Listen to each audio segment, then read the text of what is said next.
Hi, I like to share an incident in which I felt so helpless, and I'm pretty sure that you all might could relate because I believe everyone might have felt almost the same in different ways.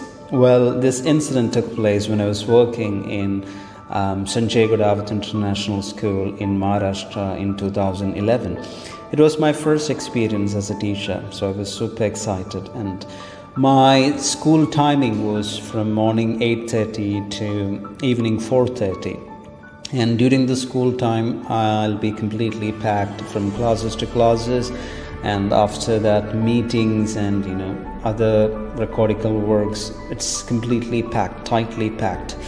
So to get myself relieved, right after the school finishes, I'll go to my room. I'll just get dressed and I'll go out just to roam around because it's a new city. The city was Kolhapur, and it was so lovely to go out and meet new people and meet new places. So that's how I spend my time after school. And about my school, it was placed in the middle of two bus stations, and from school to one bus station it was around 2 kilometers. So, and there was no stop for bus in front of the school. So if you want to come back to school, you need to get down at one bus stop and you need to get a taxi to come to this place. So and everybody, they used private vehicles, their own vehicles, but since I was new, I had to depend upon the public transportation. So every time I came back from my roaming or my outing, I would get down at a bus station and I would take an auto or a taxi or any other vehicle, and I'll get off here. So that's what I did. And one time I went out and it was a weekend, so I thought I can watch a movie, and I watched a movie. It was lovely and I really enjoyed it, and by the time the movie finished, it was quite late. So I had my dinner. Then I thought okay, it's okay, tomorrow off, so I can sleep even if it's late. So I was least worried about it. So I got on the bus and I get off at that bus station, and unfortunately there was no vehicle available there because it was quite late. So I had to come to that highway and I need to get another vehicle. So I started raising my hand for a lift. Okay, so finally I got a truck, and I didn't know that much Hindi, and I communicated anyway. I said that mujhe udhar jana chahiye, and I explained him about the place and everything. So he seemed like he understood the place, and he said okay, get on. And I got on behind the back part of the truck where the luggages were kept. I just stood there and I felt so relieved because finally I got a vehicle. Now I can reach home and I can sleep and I can just relax. So I was very relieved at the time, and I was waiting for my place to come to get off, and I saw the school, and I thought this guy is going to stop now, but he didn't.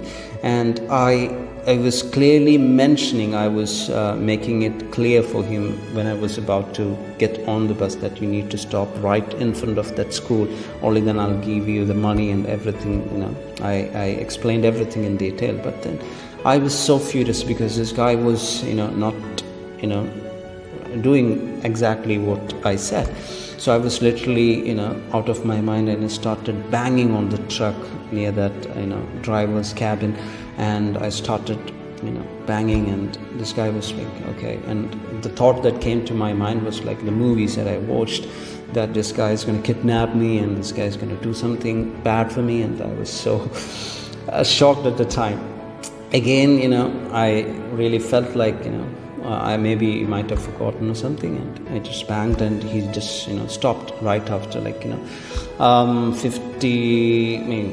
200 or 300 meters away. And I was so furious, and I just took my anger on my face, and I just got off the truck, and I went straight away to the driver's side, and I just started shouting at him like, why didn't you stop there? And I just I was like using all the words that I knew in Hindi to make him understand his mistake. He didn't say a word. He just bent down, and he took something from under the seat where he was sitting. And I was just like, what is this guy doing? And I was quite curious. And he took something, and it was a kind of a sword or something, and he just opened it and just kept it near. He didn't say a word. Right after seeing that knife or sword, I don't even remember that, I didn't say a word. I literally took my money from my wallet and he just gave it to me. I don't even remember giving it to him. I just threw it, and the next moment I was running, just looking back whether he has gone or whether he is coming back to me. I just ran with my life in my hand. And I was thinking maybe something bad might have happened. And recently I spoke to a friend of mine who is a truck driver, and he said that every driver will have a kind of a weapon or knife with them just to keep them safe, because on their way they'll find a lot of people who may attack them. So it's for the sake of securing their life. But that was a lesson for me. I never ever thought that I'll be stopped by seeing a weapon. And the thoughts that came to my mind at the time was completely that was something. And I hope you might also have experienced similar experiences in your life, right? So that's it. Bye bye.